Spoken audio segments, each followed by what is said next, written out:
আজকাল যেখানে বিনে পয়সায় এক গ্লাস পানিও পাওয়া কঠিন, সেখানে এমনও জায়গা আছে যেখানে না লাগে কোনো পরিচয়। ক্ষুধার্ত হলে মেলে খাবার, তাও বিনামূল্যে। এমনকি ক্লান্ত হলে পাওয়া যায় বিশ্রামেরও জায়গা। এই মানবিকতার দরজা খুলে দিয়েছিলেন মজলুম জননেতা মাওলানা ভাসানী, যা কয়েক দশক পেরিয়ে গেলেও আজও রয়েছে চালু।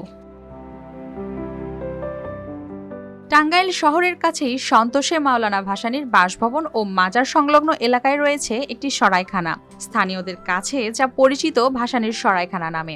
নিজ উদ্যোগে এটি প্রতিষ্ঠা করেছিলেন তিনি, যার উদ্দেশ্য ছিল সাধারণ মানুষ, কৃষক, শ্রমিক ও অসহায় মুসাফিরদের জন্য নিরাপদ আশ্রয় ও খাবারের ব্যবস্থা করা। আজও সকলের জন্য খোলা রয়েছে সেই দরজা।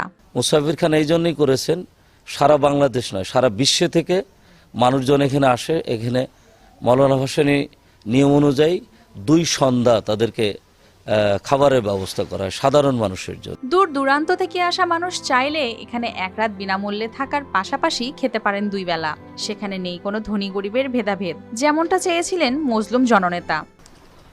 আর যারা ফাঁকে লোকজন আহে তারা 2 ওয়াক্ত খাওয়া ফ্রি, কাছে কি ফাঁকে কি 2 ওয়াক্ত খাওয়া ফ্রি। তারপরে তারা যদি থাকে তাহলে তাকে নিজের গাড়িতে খাওয়ান লাগে।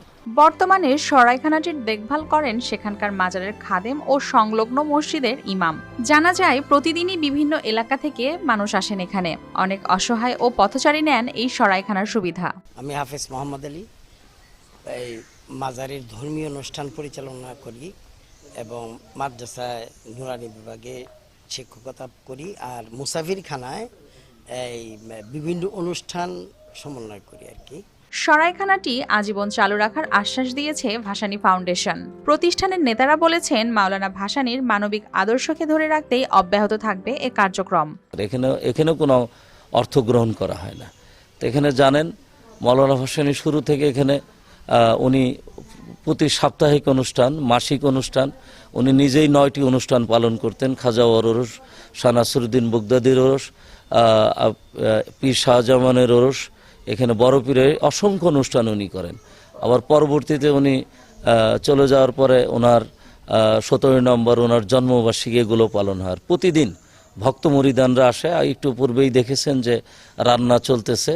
এখানে ধরেন ভক্ত মুরিদানরা এখানে উপস্থিত হয়, তারা এসে প্রতিদিনই তারা খাবার নিয়ে আসে, এগুলো তারা যোগান দেয় এবং তারা রান্নাবাড়া করে মানুষকে খাওয়ায়। এবং এই অর্থগুলো আসলে মুসাফিরখানার অর্থটা ভক্ত মুরিদানরাই প্রতি বছর তারা দেয়।